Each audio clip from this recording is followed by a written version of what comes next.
राम राम बंधुओं, ज्योतिर्लोक में आपका हार्दिक स्वागत है।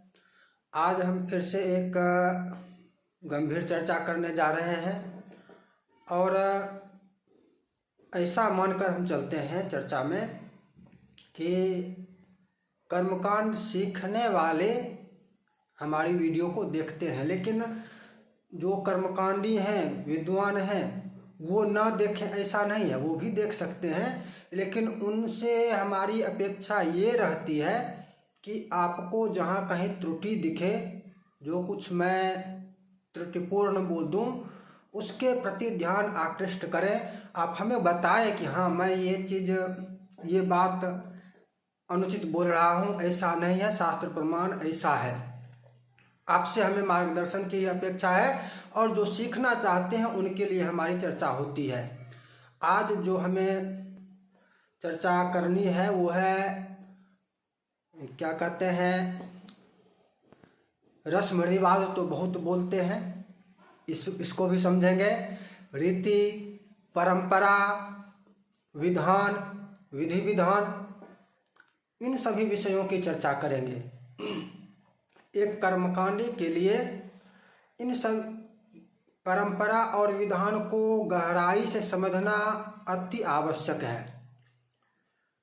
परंपरा और विधान को यदि कर्मकांडी न समझे तो वह कर्मकांडी कुशलता प्राप्त नहीं कर सकता, वह दक्ष नहीं हो सकता है।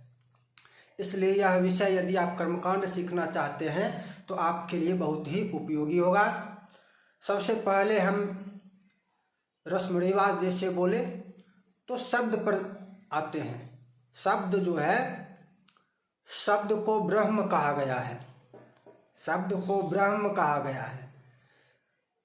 बहुत लोगों की ये भी भावना रहती है, ऐसा ही बोला जाता है, करे बोल शब्द से क्या होता है, परंपरा ना बोले रस्म बोल दिए, रिवाज बोल दिए, क्या फर्क पड़ता है, विवाह नहीं बोले शादी बोल दिए, क्या फर्क पड़ता है। फर्क, अंतर, तो शब्द से अंतर होता है, शब्द का प्रभाव होता है। यदि हम शब्द के प्रभाव को ना माने, ना स्वीकारें, तो फिर मंत्र में क्या प्रभाव है। मंत्र में भी तो शब्द ही हैं। स्वस्ति न इंद्रो वृद्धश्रवाः, क्या है, मंत्रों का, शब्दों का ही तो समूह है। तो शब्द का महत्व नहीं होता है, ऐसा बोलना भी मूर्खता है, यह भी अज्ञान है। शब्द का महत्व होता है। जैसे शादी बोले, मैरिज बोले, तो इसके साथ तलाक, डाइवर्सन इत्यादि जुड़ा हुआ है। विवाह बोलेंगे, विवाह के साथ तलाक जैसा कोई शब्द है ही नहीं, विवाह के साथ तलाक जैसा कोई शब्द नहीं है। तो विवाह का विवाह वाला प्रभाव होगा, शादी का शादी वाला प्रभाव होगा, मैरिज का मैरिज वाला भी प्रभाव होगा। तो जैसे कार्ड छपवाने में भी अब शादी शादी शादी छपवाया जाता है, अधिकतर शादी ही बोलने का व्यवहार बनता जा रहा है। बोलना चाहिए विवाह, बोलने लगे शादी। तो शब्द का प्रभाव होता है और इस कारण से आप देख रहे हैं कि तलाक भी होने लगा है बहुत, जहाँ पर नहीं भी होना चाहिए था, नहीं भी होता है। जिन वंशों में, जिन कुल में तलाक की कोई व्यवस्था नहीं थी, पीढ़ी आज तक कोई तलाक नहीं हुआ, उसके वंश में शादी किया और शादी करने के बाद तलाक भी होने लगा। शब्द का प्रभाव होता है। इसी तरह से रस्म रिवाज इत्यादि शब्द जो हैं वो आपके नहीं हैं, आपके लिए रीति है, परंपरा है, प्रथा है, विधि है, विधान है। आपके लिए जो शब्द हैं वो ये सब हैं, आपके लिए रस्म रिवाज ये शब्द नहीं है। रस्म जिसके लिए है, रिवाज जिसके लिए है, जिसका शब्द है, उसको बोलने दीजिए। प्रायः बोला जाता है। जैसे अब आप हल्दी की चर्चा चलती है तो जितने भी स्क्रीन पर आप देखेंगे, चाहे वो फिल्म हो, धारावाहिक हो, न्यूज हो, जो कुछ भी हो, उसमें हल्दी का रस्म यही बोला जाएगा। मेहंदी का रस्म, मेहंदी की विधि है, हल्दी की विधि है, हल्दी का रस्म नहीं है। सनातन में रस्म नहीं होता है, रस्म सनातन का नहीं है, ये शब्द ही नहीं है सनातन का। हल्दी का रस्म नहीं, कुछ नहीं है, विधि है। तो शब्द के चयन पर ध्यान रखना चाहिए और हम रस्म रिवाज को नहीं समझेंगे क्योंकि वो हमारा है ही नहीं। रस्म रिवाज हमारा शब्द ही नहीं है और हमें उससे बचना चाहिए। कर्मकांडी को तो ऐसे ऐसे शब्दों से विशेष रूप से बचना चाहिए और औरों को भी, लोगों को भी समझाना चाहिए इसी प्रकार से कि भाई आपको, आपका ये नहीं है। आपको अगर बोलना है तो आप परंपरा बोलिए, आपको बोलना है तो विधि बोलिए, रीति बोलिए, प्रथा बोलिए। अब चर्चा आती है परंपरा और विधान की। कर्मकांड के लिए ये इधर की चर्चा हो गई। आगे की चर्चा, मुख्य चर्चा जो है, ये गौण चर्चा थी। मुख्य चर्चा जो है वो है परंपरा, रीति परंपरा लगभग समानार्थी ही है, और विधान, विधि दोनों के अर्थ में है। विधि परंपरा के अर्थ में भी है और विधान के अर्थ में भी है, दोनों के लिए प्रयोग किया जाता है। लेकिन विधान और परंपरा में अंतर है। परंपरा का तात्पर्य, जैसे आप बहुत लोगों को बोलते सुनते होंगे, बोलते हैं कि बाप दादा करते आ रहे हैं इसलिए कर रहा हूँ, बाप दादा करते आ रहे हैं इसलिए कर रहा हूँ। यानी परंपरा से देखते देखते सीख गए, देखते देखते जैसा होता देख रहे हैं वैसा हम भी, जैसा हमने बचपन में देखा था बुढ़ापे तक हमने वैसा किया। ये परंपरा है जो प्राप्त हुई अपने ऊपरी पीढ़ियों से। ये कई प्रकार से अंतर होता है। कुल की परंपरा अलग होती है, क्षेत्र की परंपरा अलग होती है, तो परंपरा अलग विषय है। और विधान, विधान वो है जो शास्त्रों में बताया गया है। शास्त्रों में जो बताया गया है वो परंपरा नहीं है। जो मिला है, जो हमको पूर्वजों से प्राप्त हुई, वो परंपरा है। और जो हमको शास्त्रों में बताया गया है वो विधान है। शास्त्रों में जो कहा गया है कि ऐसा करो, ऐसा ना करो, यह करो, इस प्रकार से करो, यह विधान है। और जो शास्त्रों से में नहीं है लेकिन व्यवहार में होता है, शास्त्र के विरुद्ध भी ना हो, तो वह परंपरा है। देखते देखते जो कर रहे हैं पुराने समय से। तो यहाँ पर अंतर, जैसे श्राद्ध में भी बहुत लोग बोलते हैं कि ये सब कुछ नहीं है, बाप दादा करते आए हैं इसलिए कर रहा हूँ। नहीं, श्राद्ध परंपरा नहीं है। बाप दादा जो करते आए हैं वह मैं भी कर रहा हूँ, इसका मतलब परंपरा। श्राद्ध बाप दादा करते आए हैं, देखने के कारण हम नहीं कर रहे हैं। श्राद्ध इसलिए कर रहे हैं क्योंकि शास्त्रों में श्राद्ध की विधि बताई गई है, मंत्र बताए गए हैं और शास्त्रों के अनुसार करते हैं, इसलिए यह परंपरा नहीं है, यह विधान है। यह शास्त्रोक्त कर्म है, इसका विधान है, इसको विधान कहा जाएगा, इसको परंपरा नहीं कह सकते हैं। इसी प्रकार से सभी जगह, चाहे विवाह हो, जनेऊ हो, उपनयन इत्यादि कुछ भी, सभी जगह ऐसा बोलने वाले बहुत होते हैं, विधान को परंपरा।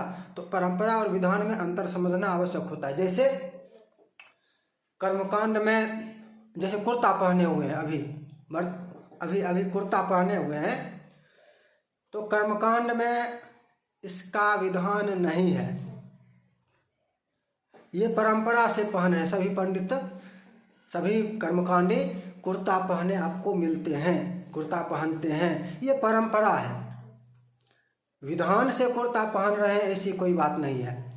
विधान से जब कभी, कम से कम उस समय जब कर्मकांड कर रहे हैं, हवन कर रहे हैं, पूजा कर रहे हैं, उस समय कुर्ता निषिद्ध है। विधान से उस समय निषिद्ध है, इसलिए कर्मकांड के समय कुर्ता नहीं पहनना चाहिए, ये विधान है।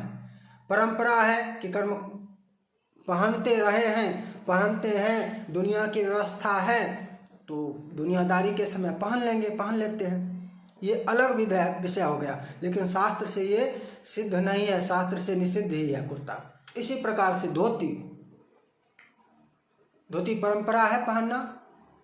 नहीं, धोती पहनना विधान है और पहनने की भी विधि है। त्रिकच्छ, पंचकच्छ, किस प्रकार से पहनने का विधान है, ये भी धोती पहनना विधान है, ये परंपरा नहीं है। लेकिन जैसे लुंगी बनाकर पहनते देखते होंगे वैष्णवों को, वो परंपरा है। लेकिन किसकी परंपरा? लुंगी की तरह धोती पहनना, लाल पीला जो कपड़ा होता है वो वैष्णवों की परंपरा है, वो विधान नहीं है, वो वैष्णवों की परंपरा है। कहाँ से आरंभ हुई इसकी चर्चा हमको नहीं करनी है, कैसे और क्यों, लेकिन वो परंपरा है। इसी तरह से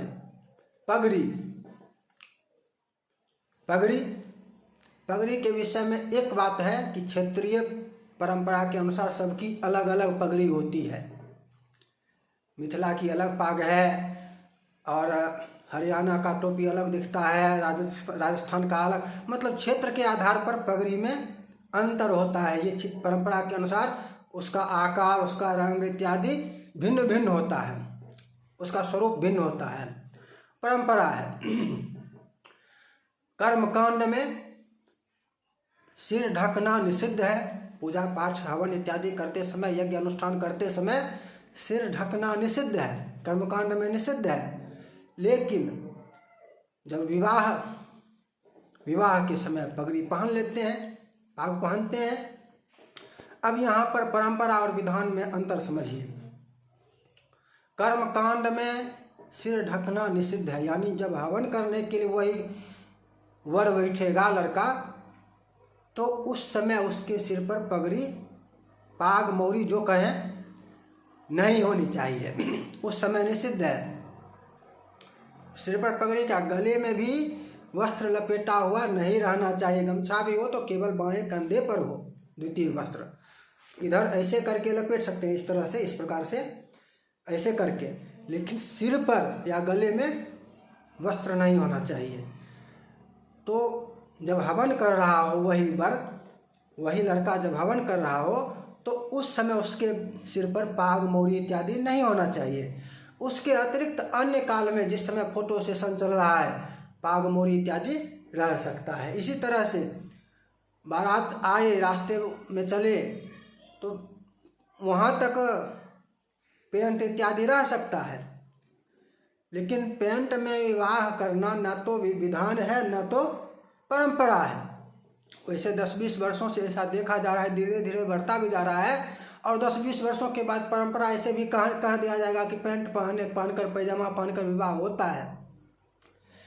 लेकिन यह ना तो परंपरा है और ना ही विधान है, विधान धोती का ही है। इन अंतरों को समझिए, ये अंतर बहुत महत्वपूर्ण है। विवाह में है जैसे एक अठंगर विधान नहीं है, अठंगर परंपरा है। वो जो कूटते हैं धान, कंगन विधान है, कंगन बंधन, और कंगन से ही जुड़ा हुआ है अठंगर। लेकिन अठंगर का प्रमाण शास्त्र में प्राप्त नहीं होता है। वैसे ऐसा नहीं कहा जा सकता है कि नहीं है, हमने ना देखा हो, पर हो भी सकता है। लेकिन बहुत सारे लोगों का, विद्वानों का कहना है कि अठंगर का प्रमाण प्राप्त नहीं हो रहा है। प्रमाण नहीं है, इस कारण से यह परंपरा है अठंगर। अब प्रमाण के संबंध में एक बात और है, विवाह की पुस्तकों में तो आपको मिलेगा विवाह पद्धति में कि पुरुष सूक्त 3 बार पढ़कर और अठंगर करे। तो जो भी पद्धति पूजा की होती है, या उपनयन, विवाह या श्राद्ध इत्यादि का कराने की पुस्तक, वो प्रमाण नहीं है, उस पुस्तक से प्रमाण नहीं प्राप्त। उस पुस्तक को प्रमाणों के आधार पर लिखा जाता है, वो विधि बताई गई है उस पुस्तक में। प्रमाण वो पुस्तक जिन शास्त्रों से लेकर लिखा गया है वहाँ पर होता है। तो प्रमाण उन पुस्तकों को नहीं समझना चाहिए जो पुस्तक विधान बता रहा है। वो प्रमाण कहाँ से दे रहा है इसको देखेंगे, उसमें आपको बहुत जगह लिखा हुआ मिलेगा। ब्रह्मवैवर्त पुराणे, स्कंद पुराणे, विष्णु स्मृति इत्यादि इत्यादि, या मतलब वहाँ से यह लिया गया है, वहाँ से यह लिया गया है। जहाँ से जो प्रमाण उन पुस्तकों में मिलता है, स्मृति में, सूत्र ग्रंथों में, पुराणों में प्रमाण वहाँ पर मिलता है। प्रमाण इन पद्धतियों को, तो वहाँ पर लिखा हुआ है तो उसको प्रमाण नहीं समझिएगा। प्रमाण ग्रंथों शास्त्रों में नहीं है अठंगर का, इसलिए यह परंपरा है। अभी यह कहीं से शास्त्र का विरोध नहीं करता है तो इसको करने में भी कोई निषेध नहीं है, अच्छा बुरा इसमें कुछ नहीं, लेकिन परंपरा है, परंपरा का निर्वहन। अब शादी विवाह में ही पुनः फेरा परिक्रमा, यहाँ पर दो बात आ जाती है और दोनों परंपरा है जो शास्त्र विरुद्ध है। एक वो लाजा होम जो होता है, लाजा होम के जगह पर उसको चारों ओर बिखेर दिया जाता है, छींट दिया जाता है, सूप में जो धान का लावा होता है उसको छींट, लाजा होम का विधान है। और पूजा की विवाह की पुष्प पद्धति में भी आपको यह मिलेगा, मंत्र भी मिलेगा। लाजा होम के लिए होता है, लाजा से होम करना चाहिए, लेकिन परंपरा कह दिया, यह परंपरा भी नहीं है, कर ले रहे हैं, परंपरा के शास्त्र विरुद्ध परंपरा भी नहीं हो सकती है। लाजा का होम है, विधान है, तो लाजा का होम ही होना चाहिए। इसी प्रकार से 4 परिक्रमा ही है, 4 बार ही होगा। और सप्तपदी है, सप्तपदी अलग है, परिक्रमा अलग है। सप्तपदी से 7 फेरा नहीं हो रहा है, उसमें 7 डेग चलना है। सप्तपदी का मतलब 7 डेग एक साथ चलना है। और 4 परिक्रमा अलग है लाजा होम के समय, तो परिक्रमा 4 ही है, लेकिन 7 फेरा ये परंपरा बन गई। तो ये परंपरा है, 7 फेरा वाली परंपरा बन गई, लेकिन 7 फेरा अधिक होने से इसमें कहीं कोई दोष वाला कोई बात नहीं है, तो इसको थोड़ा सा इस पर आंख मूंद सकते हैं, लेकिन लाजा होम के समय आंख मूंदने की व्यवस्था आवश्यकता नहीं है। लाजा होम पर विधान है, और विधान है तो कर्मकांडी को इस विषय में सजग रहना चाहिए। इस विषय को, हाँ ये विधान है, विधान के समय हम आपसे समझौता नहीं करने वाले हैं, कर्मकांडी को इस पर बिल्कुल रहना चाहिए। इसी प्रकार से मैथिल ब्राह्मणों में एक, मैथिल ब्राह्मणों को न कहें, हाँ मैथिल में ही कहें, मैथिल ब्राह्मणों के विवाह में मंडप नहीं बनने की भी एक परंपरा है। प्राचीन काल में अधिकतर पकड़ुआ विवाह होता था, और पकड़ुआ विवाह होने पर तुरंत तत्काल मंडप कैसे बन सकता था? नहीं बन सकता था। और अधिकांश पकड़ुआ विवाह का ही विधान था, की व्यवस्था थी, पकड़ुआ ही किया जाता था, तो मंडप नहीं बन पाया। अब धीरे धीरे यह परंपरा बन गई। मैथिल ब्राह्मणों में अभी भी मरवा, विवाह में मरवा नहीं बनता है, ये परंपरा बन गई। भले ही अब सब कुछ, अब पकड़ुआ विवाह ना हो, लेकिन फिर भी उस परंपरा का निर्वहन करते आ रहे हैं कि मंडप नहीं बनेगा। जब पकड़ुआ विवाह था तब मंडप नहीं बनने की परंपरा थी। शास्त्र से मंडप विधान है, तो ये परंपरा समाप्त हो जाती है। परंपरा का पालन विधान के विरुद्ध नहीं कर सकते। हाँ, पकड़ुआ विवाह में उस परंपरा का निर्वहन हो सकता है। इसी प्रकार से एक और विशेष व्यवहार दिखता है ब्राह्मणों के विवाह में। ब्राह्मण से ब्राह्मणो गते, दक्षिणा, मरवा, खर्चा इत्यादि की चर्चा नहीं होती है, और बोला भी जाता है कि ब्राह्मण के ई सब खर्चा लगे छे, ब्राह्मण से दक्षिणा लगे छे, ब्राह्मण को दक्षिणा लगता है, ब्राह्मण को खर्चा लगता है। शास्त्र से ब्राह्मण को भी देना ही चाहिए। ये परंपरा हो गई कि जो कर्मकांडी होते थे वो अपने ही संबंधी होते थे। अब संबंधियों में जो सबसे विद्वान होते थे वही अपने संबंधियों में भी जब जहाँ जाते थे वहाँ करवाते थे। तो मान लिया जाए बेटी के यहाँ गए, जामाता के यहाँ गए कराने के लिए, तो उससे तो दक्षिणा नहीं लेंगे, करवा दिए अलग बात है, लेकिन दक्षिणा तो नहीं लेंगे। भतीजी के यहाँ गए, दक्षिणा तो नहीं लेंगे। बुआ के यहाँ गए, दक्षिणा नहीं लेंगे। लेंगे नहीं, ये नहीं कि देना नहीं चाहिए, लेंगे नहीं, नहीं लेंगे। इसलिए नहीं लेना अलग बात है, देना नहीं ऐसा कोई विधान, देना चाहिए, विधान यह है, दक्षिणा देनी ही चाहिए। बिना दक्षिणा के कोई भी कर्म संपन्न नहीं होता है। ब्राह्मण को दक्षिणा, ब्राह्मण भोजन अनिवार्य है किसी भी कर्म में। तो ब्राह्मण को नहीं लगता है, ये बोलने वाले मूर्ख हैं, इस विषय को, धर्म को, कर्मकांड को बिल्कुल नहीं समझते हैं। ब्राह्मण में भी जो इस तरह के बात बोलने वाले हैं, जहाँ कहीं भी बोलते हैं, वो कर्मकांड को बिल्कुल नहीं समझते। क्या ब्राह्मण का वह लड़का जिसका विवाह हुआ दक्षिणा नहीं करता है? यह बोलिए, दक्षिणा करता है, कराते हैं अथवा नहीं कराते हैं? कराते हैं तो दक्षिणा लगेगा, क्यों नहीं लगेगा? किस आधार से नहीं लगेगा? लगेगा। परंपरा का कारण कुछ और था, वो कारण अब समाप्त है, बहुत अत्यल्प मात्रा में है, लेकिन वो कारण अब समाप्त है। वर्तमान युग में वो कारण उस तरह से नहीं है, तो दक्षिणा तो वर्तमान युग में लगेगा, चाहे ब्राह्मणों को भी लगेगा। तो परंपरा और विधान में अंतर समझ रहे हैं। इसी प्रकार से जैसे विधान, धोती का विधान बताए, कुल्ला का विधान है। कुल्ला किधर करें? कुल्ला न तो दाएं करें न सामने करें, कुल्ला बाईं ओर करने का विधान है। इसको परंपरा नहीं कर सकते हैं। दंत धावन, इसमें परंपरा को भी भूल गए, विधान को जानते नहीं, विधान तो जानते ही नहीं, परंपरा को भी भूल गए। जो देखते आए थे कि बाप दादा करते रहे, परंपरा तो थी कि बैठ कर दंत धावन, मुख धोना, मुख बैठ कर करने का परंपरा तो थे, परंपरा का तो निर्वहन करते। यहाँ पर परंपरा मात्र समझकर भी करते रहते तो विधान पालन हो जाता। इसको तो आप छोड़ दिए, विधान जानते ही नहीं कि दंत धावन बैठ कर करना चाहिए। इसी प्रकार से जैसे शिखा परंपरा नहीं है, शिखा परंपरा नहीं है, शिखा का विधान है। शिखाहीन होने पर भी कुश की शिखा धारण करने का विधान है, कुशात्मक शिखा धारण का विधान है कि दक्षिण कर्ण पर कुशात्मक शिखा धारण करे।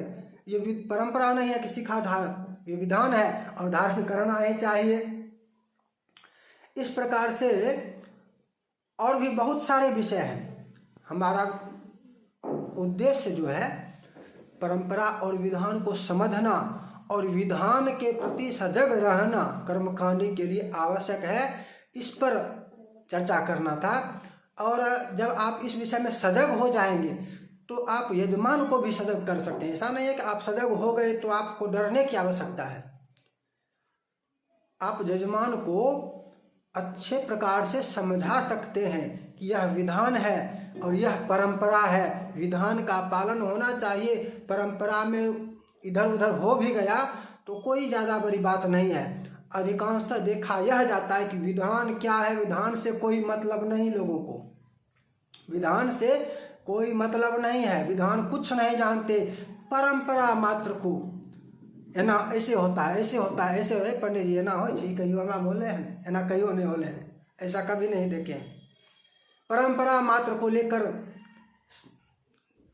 उछलते कूदते रहते हैं। इस स्थिति में परंपरा और विधान इस विषय के लिए बारे में बहुत गंभीरता से समझाना आवश्यक हो जाता है। जब आप समझाएंगे विधान का विशेष रूप से पालन करना अनिवार्य है, परंपरा का भी निर्वहन आवश्यक है, परंपरा का भी निर्वहन आवश्यक है। लेकिन कैसी परंपरा? 25 वर्ष के बाद अगली पीढ़ी यदि यह कहने लगे कि पेंट पहनकर ही विवाह पूजा पाठ हवन होता है तो यह परंपरा होगी। इसको परंपरा नहीं कहा जाएगा, इसको परंपरा बनने नहीं देना चाहिए। इस विषय को परंपरा नहीं बनने देना चाहिए। इस विषय पर सभी कर्मकांडी को बिल्कुल सजग रहना चाहिए। और आप यदि शास्त्र विरुद्ध करते हैं तो आप दोष के भागी होते हैं, यह भी आपको ध्यान रखना चाहिए। आप यदि शास्त्र विरुद्ध कर्मकांड करते हैं तो दोष के भागी कर्मकांडी भी होते हैं। ऐसा नहीं कर्मकांडी दोष के भागी नहीं होंगे। कर्मकांडी का ही काम है जो कर्मकांडी कौन? जो करा रहा है, उसी का भार है, उसी का दायित्व है कि उचित बात बताए, उचित विधि बताए और उचित विधि से करे, नियम का पालन करे। शास्त्रों में जो बताया गया है उसका अनुपालन हो, कहना उसी का कर्तव्य है, समझाना उसी का काम है। इसलिए आपके लिए यह विषय बहुत ही महत्वपूर्ण है। आशा है आपको अच्छे से समझ में आ गया होगा। फिर मिलेंगे नई चर्चा के साथ। जय जय श्री राधे।